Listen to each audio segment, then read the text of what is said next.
نحمده ونصلي ونسلم على رسوله الكريم اما بعد فاعوذ بالله من الشيطان الرجيم بسم الله الرحمن الرحيم وما الحياة الدنيا إلا لعب ولهو وللدار الآخرة خير للذين يتقون افلا تعقلون۔ اور دنیا کی زندگی صرف کھیل کود ہے اور بے شک آخرت والا گھر ڈرنے والوں کے لیے بہتر ہے، تو کیا تم سمجھتے نہیں؟ اس آیت مبارکہ میں فرمایا کہ دنیا کی زندگی صرف کھیل کود ہے جسے بقا نہیں، یہ بہت جلد گزر جاتی ہے،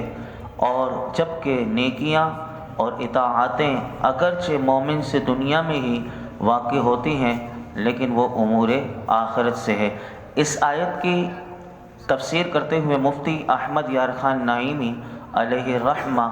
آپ بڑی زبردست بات ارشاد فرماتے ہیں۔ آپ فرماتے ہیں کہ دنیا کی زندگی وہ ہے کہ جو نفس کی خواہشات میں گزر جائے، اور جو زندگی آخرت کے لیے توشہ جمع کرنے میں صرف ہو، وہ دنیا میں زندگی تو ہے مگر دنیا کی زندگی نہیں۔ جیسے کہ فرماتے ہیں انبیاء صالحین کی زندگی دنیا کی نہیں بلکہ ان کی زندگی دین کی ہے۔ تو فرمایا کہ غافل اور عاقل، یعنی ایک غافل جو غفلت والی زندگی گزارتا ہے اور ایک عاقل جو عقل مند ہوتا ہے، فرمایا کہ یہ زندگی گزارتا ہے، دونوں کی زندگیوں میں بڑا فرق ہے۔ اور یہاں پر بتا دیا گیا کہ آخرت کا جو گھر ہے کسے ملے گا؟ کہ جو دنیا میں ڈرتا ہوگا، جس نے تقوی کو اختیار کیا ہوگا۔ آگے اللہ رب العالمین نے ارشاد فرمایا قَدْ نَعْلَمُ إِنَّهُ لَيَحْزُنُكَ الَّذِي يَقُولُونَ فَإِنَّهُمْ لَا يُكَذِّبُونَكَ وَلَكِنَّ الظَّالِمِينَ بِآيَاتِ اللَّهِ يَجْحَدُونَ۔ ہم جانتے ہیں ان کی باتیں تمہیں رنجیدہ کرتی ہیں، بے شک یہ تمہیں نہیں جھٹلاتے بلکہ ظالم اللہ کی آیتوں کا انکار کرتے ہیں۔ اس آیت مبارکہ کا شان نزول یہ ہے کہ اخنس بن شریک اور ابو جہل، ان دونوں کی آپس میں ملاقات ہوئی تو اخنس نے ابو جہل سے کہا اے ابو الحکم، ابو جہل کو ابو الحکم کہا جاتا تھا، اور یہ دونوں ملے تو اس نے کہا کہ یہ تنہائی کی جگہ ہے، یہاں کوئی ایسا نہیں کہ جو میری اور تیری بات کو جان سکے، یعنی وہ تنہائی میں دونوں ملے۔ تو اب اس نے کہا اخنس نے ابو جہل سے اے ابو جہل تو مجھے ٹھیک ٹھیک بتا کہ محمد صلی اللہ علیہ وسلم سچے ہیں یا نہیں؟ ابو جہل نے کہا اللہ کی قسم محمد صلی اللہ علیہ وسلم بے شک سچے ہیں، کبھی کوئی جھوٹا حرف ان کی زبان پر نہیں آیا، مگر بات یہ ہے کہ یہ قصی کہتے ہیں نبی پاک صلی اللہ علیہ وسلم کے آباء و اجداد میں حضور کے پرداداؤں میں سے آتے ہیں، حضور کا جو خاندان چلا ہے تو اس میں سے ایک قصی ہیں، حضور کے خاندان کے بزرگ ہیں اور حضور انہی کی اولاد میں سے ہیں۔ تو ابو جہل کہنے لگا اخنس سے بات یہ ہے کہ یہ قصی کے آباء و اجداد کی اولاد ہیں، اور حج اور خانہ کعبہ کے متعلق سارے اعزاز ان کے پاس ہیں، اب اگر نبوت بھی انہی میں ہو جائے تو پھر باقی قریشیوں میں کے اعزاز کے لیے کیا رہ گیا؟ یعنی اسے تعصب اس بات کا تھا ابو جہل کو کہ ہم قریشی ہیں لیکن ہمیں یہ اعزاز نہیں، تو اسے گویا کہ نبوت کو وہ مان لیتا، حضور پر ایمان لے آتا، لیکن اس کو صرف یہ تھا کہ ہمارے خاندان میں کیا رہ جائے گا۔ تو آج بھی بات برادریوں میں ایسا ہوتا ہے کہ ہمارے لیے کچھ نہیں، تو وہ ناک اونچی رکھنے کے لیے بعض ایسی رسموں کے لیے اور ایسے دین کی کئی چیزیں نہیں مانتے۔ تو یہاں پر ابو جہل نے بھی یہی کہا۔ ترمذی شریف کی ایک حدیث پاک ہے کہ جس میں حضرت علی المرتضی رضی اللہ تعالیٰ عنہ سے روایت ہے کہ ابو جہل نے نبی کریم صلی اللہ علیہ وسلم سے کہا کہ ہم آپ کی تکذیب نہیں کرتے، یعنی حضور کو کہنے لگے ہم آپ کو نہیں جھٹلاتے، تو کہنے لگا کہ ہم تو اس کتاب کی تکذیب کرتے ہیں جو آپ پر نازل ہوئی۔ اللہ نے یہ آیت مبارکہ نازل کی اور حضور علیہ الصلوۃ والسلام کو تسلی دی، دیتے ہوئے ارشاد فرمایا کہ اے حبیب ہم جانتے ہیں ان کافروں کی باتیں آپ کو رنجیدہ کرتے ہیں، لیکن آپ تسلی رکھیں کیونکہ قوم آپ کی صداقت کا اعتقاد رکھتی ہے، اسی لیے پوشیدہ طور پر یہ آپ کو، یعنی جس طرح ابھی آپ نے سنا کہ اخنس اور ابو جہل کی باتیں، یہ حضور کو سچا جانتے تھے، تو اللہ رب العالمین بھی اپنے محبوب کو بتا رہا ہے کہ محبوب یہ پوشیدہ طور پر تو آپ کو نہیں جھٹلاتے،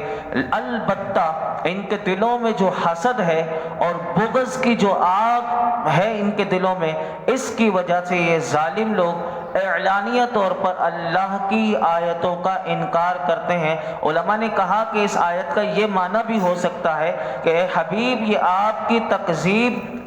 آپ کو جھٹلانا گویا کہ اللہ کی آیات کو جھٹلانا ہے، اور یہ تکذیب کرنے والے ہی ظالم ہیں، گویا کہ یہ آپ کو نہیں بلکہ یہ اللہ رب العالمین کو جھٹلا رہے ہیں۔ کتنا زبردست اس آیت میں یہ بتایا گیا۔ آگے ارشاد فرمایا وَلَقَدْ كُذِّبَتْ رُسُلٌ مِّن قَبْلِكَ فَصَبَرُوا عَلَىٰ مَا كُذِّبُوا وَأُوذُوا حَتَّىٰ أَتَاهُمْ نَصْرُنَا وَلَا مُبَدِّلَ لِكَلِمَاتِ اللَّهِ وَلَقَدْ جَاءَكَ مِن نَّبَإِ الْمُرْسَلِينَ، اور آپ سے پہلے رسولوں کو جھٹلایا گیا تو انہوں نے جھٹلائے جانے اور تکلیف دیے جانے پر صبر کیا، یہاں تک کہ ان کے پاس ہماری مدد آ گئی،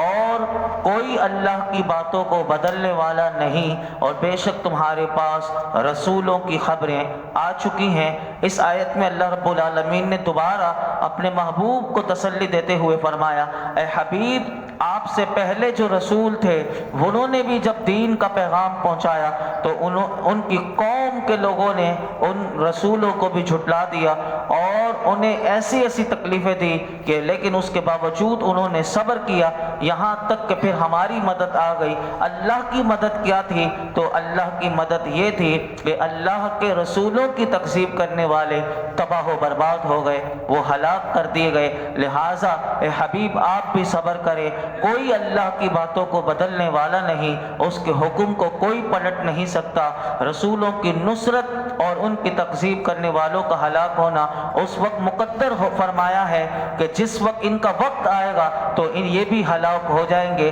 اور اس کے لیے وقت ضرور ہوگا۔ بے شک تمہارے دل کے سکون کے لیے محبوب ہم تمہیں رسولوں کی وہ جو رسولوں کے ساتھ ہوا، جو تم سے پہلے محبوب رسول آئے، ان کے بارے میں آپ کو ساری باتیں بتا دی تاکہ آپ ان باتوں کو ذہن میں رکھتے ہوئے، اپنے پیش نظر رکھتے ہوئے، یہ کفار کیسی ہی ایذائیں پہنچائیں یہ پیش نظر رکھ کے آپ کے رسولوں کو تکلیف دی گئی لیکن انہوں نے صبر کیا، اس طرح آپ کے دل کو بھی اطمینان نصیب ہوگا۔ تو 13 سال جو مکی دور ہے اس میں میرے آقا کو اور میرے آقا کے صحابہ کو کس طرح تکلیف دی گئی وہ آپ علماء سے سنتے رہتے ہیں، اور آپ بھی جو سیرت پڑھتے ہیں وہ جانتے ہیں۔ آگے اللہ رب العالمین نے ارشاد فرمایا وَإِن كَانَ كَبُرَ عَلَيْكَ إِعْرَاضُهُمْ فَإِنِ اسْتَطَعْتَ أَن تَبْتَغِيَ نَفَقًا فِي الْأَرْضِ أَوْ سُلَّمًا فِي السَّمَاءِ فَتَأْتِيَهُم بِآيَةٍ وَلَوْ شَاءَ اللَّهُ لَجَمَعَهُمْ عَلَى الْهُدَى فَلَا تَكُونَنَّ مِنَ الْجَاهِلِينَ، اور اگر ان کا منہ پھیرنا آپ پر شاق گزرتا ہے تو اگر تم سے ہو سکے تو زمین میں کوئی سرنگ یا آسمان میں کوئی سیڑھی تلاش کر کے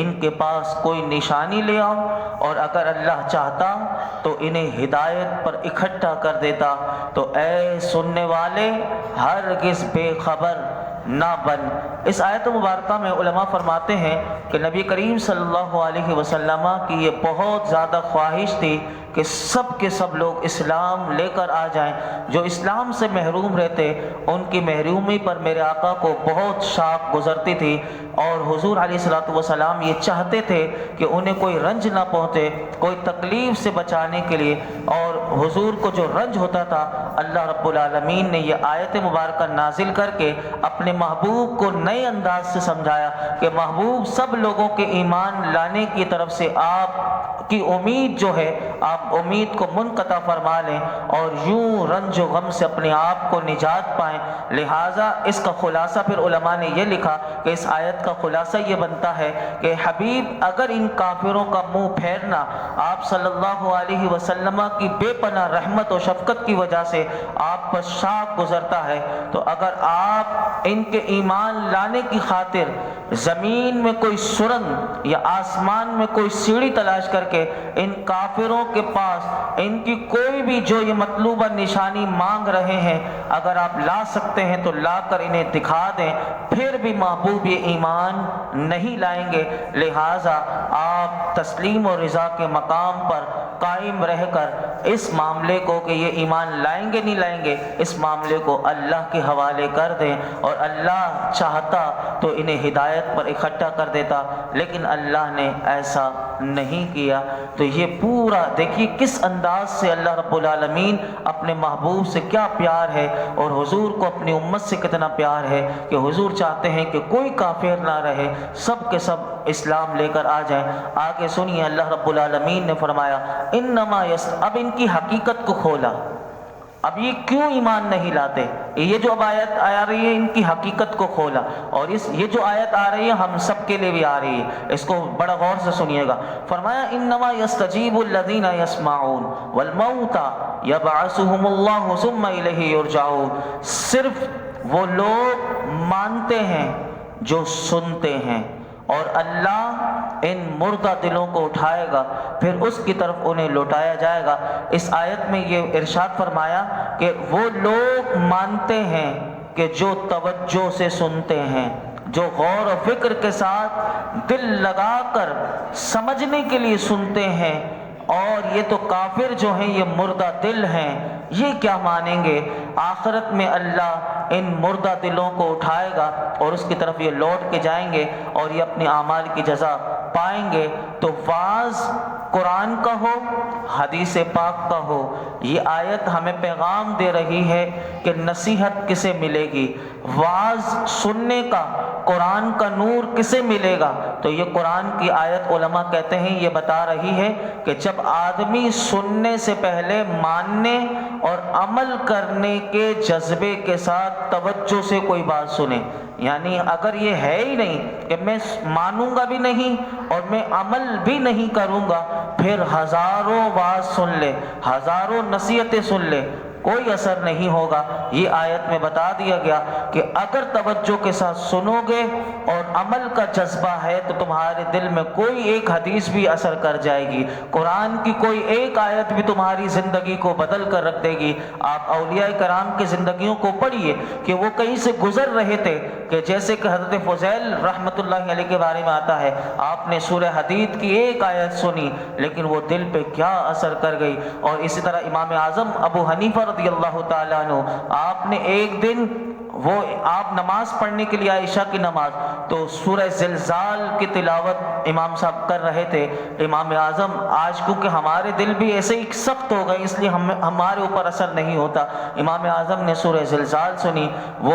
اس مسجد کے جو مؤذن تھے جنہوں نے امام اعظم کے وصال کے بعد بتایا کہ امام اعظم اس رات اتنا روتے رہے کہ اس عشاء کی نماز سے لے کے فجر تک وہ سورہ زلزال کو سن کر آپ روتے رہے ساری رات، کہ جس میں اس کا ترجمہ اتنا زبردست ہے کہ بندہ سن لے تو اس کی زندگی بدل جائے۔ تو یہی بات یہاں پر اس آیت میں یہ بتایا گیا کہ انسان جب کوئی سا بھی واعظ سنے، کسی سے بھی سنے، لیکن سنے انہی لوگوں سے کہ جو حقیقت کو بیان کرنے والے ہوں، جن کے عقیدے صحیح ہوں۔ اور قرآن و حدیث کی یہ آیات جو میں نے آپ کے سامنے پڑھی، یہ آیتوں کو بھی بعض اوقات بیان صحیح نہیں کیا جاتا کہ جس سے حضور کی عظمت بھی کم ہو جائے، تو جو عظمت کو صحیح پیش نظر رکھ کے قرآن و حدیث کو بیان کریں، آپ ان سے سنیں گے اور توجہ کے ساتھ سنیں گے، عمل کے جذبے سے سنیں گے، تو یقیناً دل میں نور پیدا ہوگا۔ اور اسی طرح آگے اللہ رب العالمین نے ارشاد فرمایا وَقَالُوا لَوْلَا نُزِّلَ عَلَيْهِ آيَةٌ مِّن رَّبِّهِ قُلْ إِنَّ اللَّهَ قَادِرٌ عَلَىٰ أَن يُنَزِّلَ آيَةً وَلَٰكِنَّ أَكْثَرَهُمْ لَا يَعْلَمُونَ۔ اور کہا ان پر ان کے رب کی طرف سے کوئی نشانی کیوں نہیں اترتی؟ تم فرما دو بے شک اللہ کسی نشانی کے اتارنے پر قادر ہے، لیکن اکثر لوگ بے علم ہیں۔ اس آیت مبارکہ کے بارے میں علماء فرماتے ہیں کفار نے حضور کی بارگاہ میں کہا کہ ان کے رب کی طرف سے کوئی ایسی نشانی کیوں نہیں اترتی کہ جس کا وہ مطالبہ کرتے ہیں۔ اس پر نبی کریم صلی اللہ علیہ وسلم کو اللہ رب العالمین نے فرمایا کہ ان کو جواب دیجئے حبیب کہ تم فرما دو کہ بے شک اللہ ہر قسم کی نشانی اتارنے پر قادر ہے، یعنی جو تم کہہ رہے ہو کوئی سی بھی نشانی ہو، محبوب انہیں بتا دیجئے سب سے پہلے کہ تو میرا رب جو ہے وہ قادر ہے، وہ قدرت والا ہے، وہ ساری نشانیاں تمہاری اتار دے گا۔ لیکن اکثر لوگ اس بات سے بے علم ہیں کہ اگر انہوں نے کوئی نشانی مانگی اور وہ نشانی آ گئی پھر انہوں نے نہ مانا تو پھر یہ فوراً تباہ کر دیے جائیں گے، یہ فوراً ہلاک کر دیے جائیں گے۔ اور کفار کی گمراہی اور ان کی سرکشی اس حد تک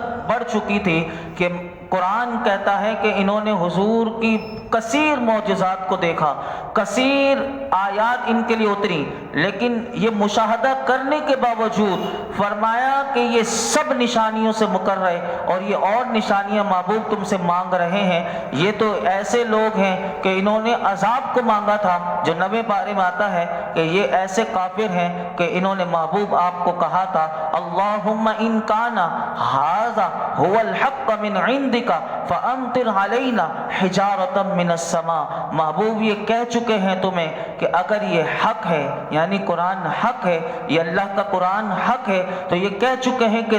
اگر یہ حق ہے تو تیرے پاس سے تو ہم پر آسمان سے پتھر برسا۔ یعنی یہ اللہ کی بارگاہ میں یہ دعا کرتے تھے کہ محبوب یہ قرآن یہ حق ہے تو ہم پر پتھر برسا آسمان سے، یعنی اللہ سے عذاب مانگتے تھے۔ تو اس پر انہیں فرمایا گیا محبوب یہ جاہل ہیں اور جانتے نہیں کہ اس طرح کی نشانی کا اترنا انہی کے لیے بلا اور مصیبت بن جائے گا اور یہ انکار کرتے ہی ہلاک کر دیے جائیں گے اور اپنی موت خود اپنے منہ سے مانگ رہے ہیں۔ ان پر معجزات کا نہ اتارنا بھی یہ حضور کی رحمت کی وجہ سے ہے، یہ جو نشانی ہر نشانی مانگتے رہیں گے یہ نہ اتارنا بھی محبوب یہ آپ کی رحمت کا صدقہ ہے کہ یہ تباہ و برباد ایک ساتھ نہیں ہو رہے، تو انہیں مہلت دی جا رہی ہے، انہیں ڈھیل ملی ہوئی ہے۔ اللہ رب العالمین ہم سب کو قرآن حکیم کو صحیح سمجھنے اور عمل کرنے کی توفیق عطا فرمائے۔ الحمدللہ رب العالمین والصلاة والسلام علی سید الانبیاء والمرسلین